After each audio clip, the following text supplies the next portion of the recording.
Les paraboles d'Enoch, chapitre 59. Alors l'autre ange qui était avec moi me parla, et me révéla les premiers et les derniers secrets sur le ciel et sur la terre, sur les confins du ciel, et dans ses fondements, dans les réceptacles des vents. Il montra comment leurs souffles sont divisés et pesés, comment les vents et les fontaines sont classés, d'après leur énergie et leur abondance. Il me fit voir l'éclat de la lumière de la lune. C'est une puissance de justice. Comment des étoiles se subdivisent entre elles, et quel nom est propre à chacune. Il me montra encore les tonnerres distingués aussi entre eux, par le poids, par leur énergie, par leur puissance. Je vis l'obéissance de ces fléaux célestes à sa divine volonté. J'appris que la lumière ne se séparait point de la foudre. Et quoique l'un et l'autre soient unis par des esprits différents, ils n'en sont pas moins inséparables. Car quand la foudre sillonne la nuée, le tonnerre gronde, mais leurs esprits s'arrêtent au moment opportun et font un juste équilibre. Leurs trésors sont aussi nombreux que les grains de sable. L'un et l'autre s'apaisent quand il le faut, et suivant les circonstances, ils compriment leurs forces ou ils les déchaînent.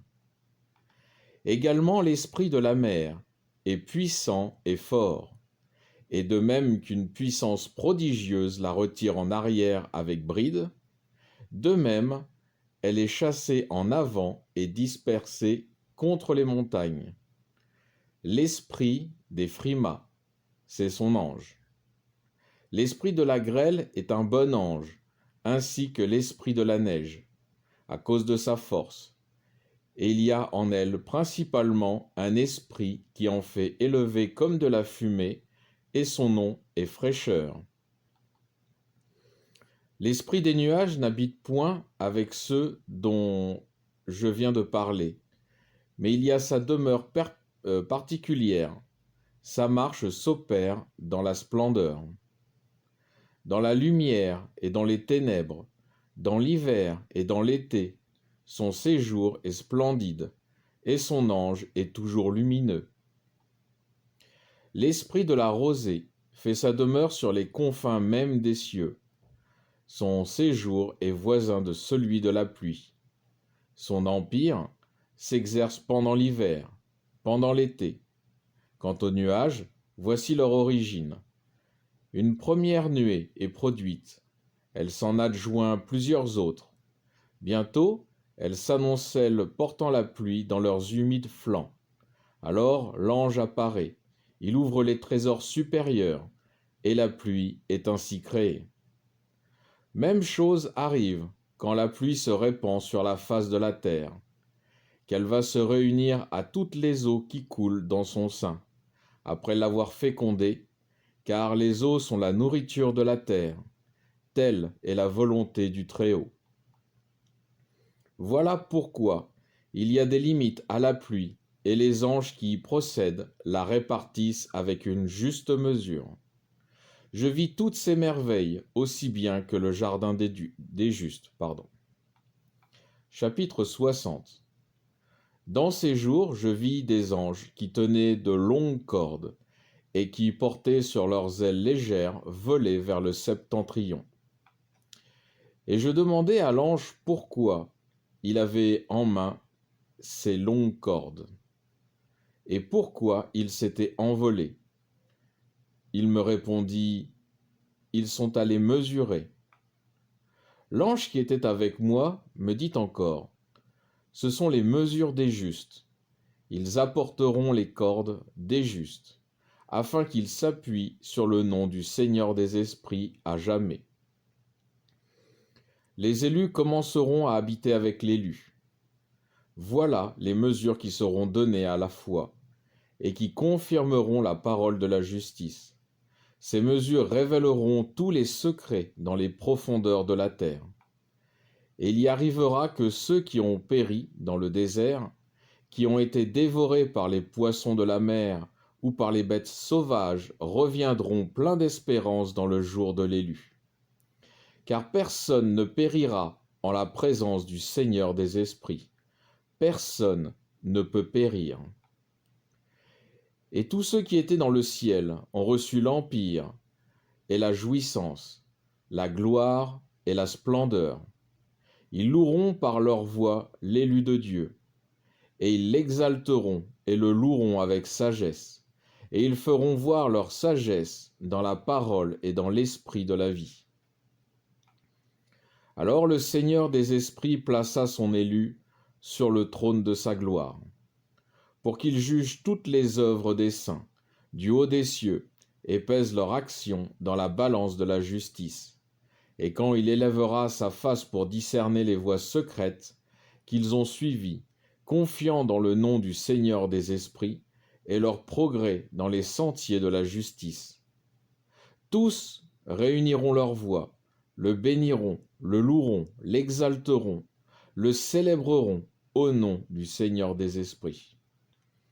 Et il appellera à son tribunal toutes les puissances des airs, et tous les saints, les kéroubim, les séraphins et les ophanins, tous les anges de la puissance, tous les anges des dominations, c'est-à-dire les anges de l'élu, et les autres puissances qui au premier jour planaient sur les eaux. D'une voix unanime, ils les exalteront, les béniront, les loueront, les célébreront, les magnifieront, ces esprits de foi, ces esprits de sagesse et de patience, ces esprits de clémence, ces esprits de justice et de paix, ces esprits de bienveillance. Tous s'écrieront à la fois, béni soit-il, que le nom du Seigneur des esprits soit béni. Tous ceux qui ne dorment point le loueront dans les cieux. Tous le loueront, les saints dans le ciel, les élus qui vivent dans le jardin, et tout esprit de lumière, capable de bénir, de louer, d'exalter, de célébrer ton sacré nom.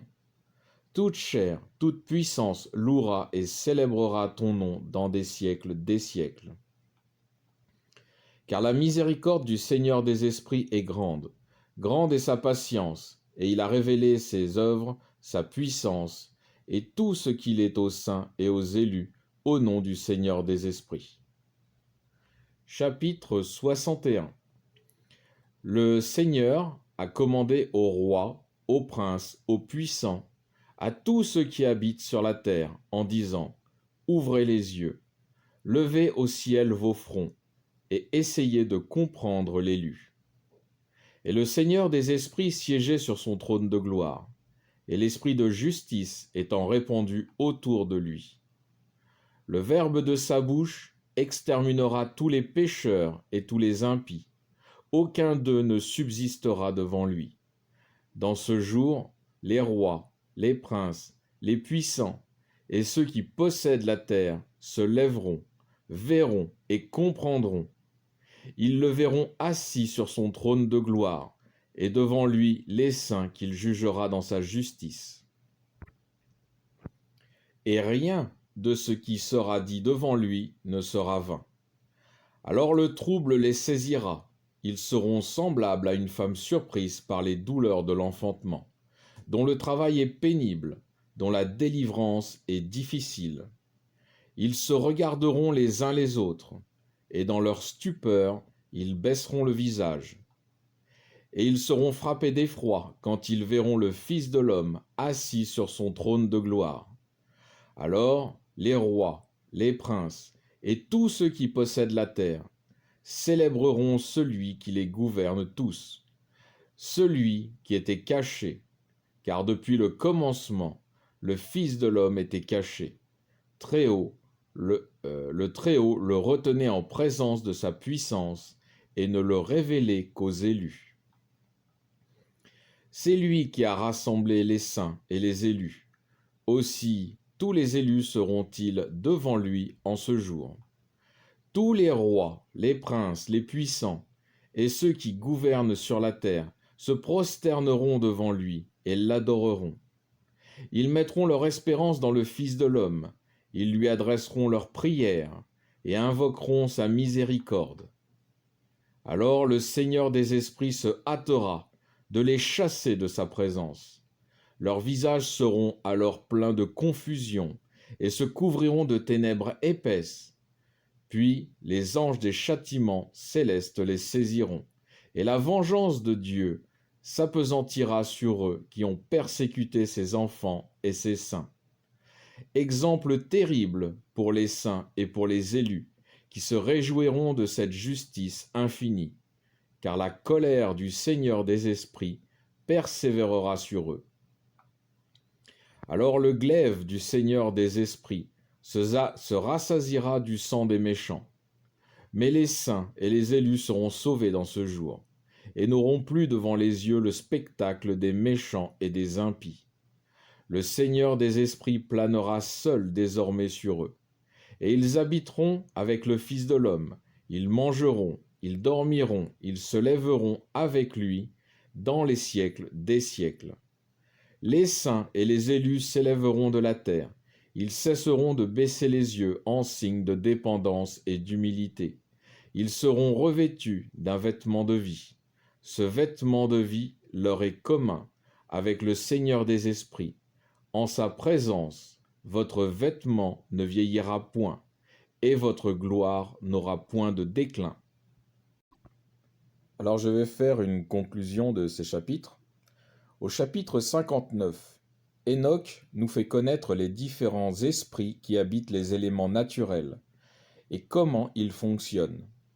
Au chapitre 60, il est question des élus ou des saints de Dieu au jour de la présence de Dieu, symbolisé par le tremblement de terre, que l'on retrouve dans le livre de l'Apocalypse, chapitre 11, versets 11 à 13 et versets 18 et 19. Enoch dit qu'au jour de la présence de Dieu, personne ne peut mourir.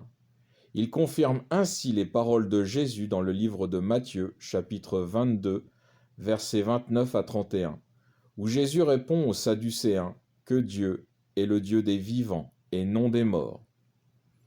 C'est au jour de l'enlèvement de l'Église, la première résurrection, que prendront tout leur sens les paroles de Jésus.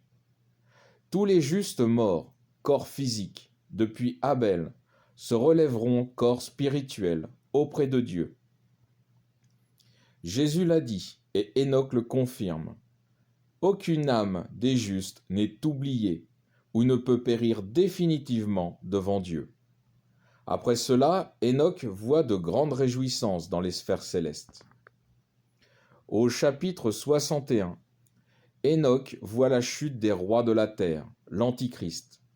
C'est ce que l'on retrouve dans le livre de l'Apocalypse, chapitre 19, versets 11 à 21.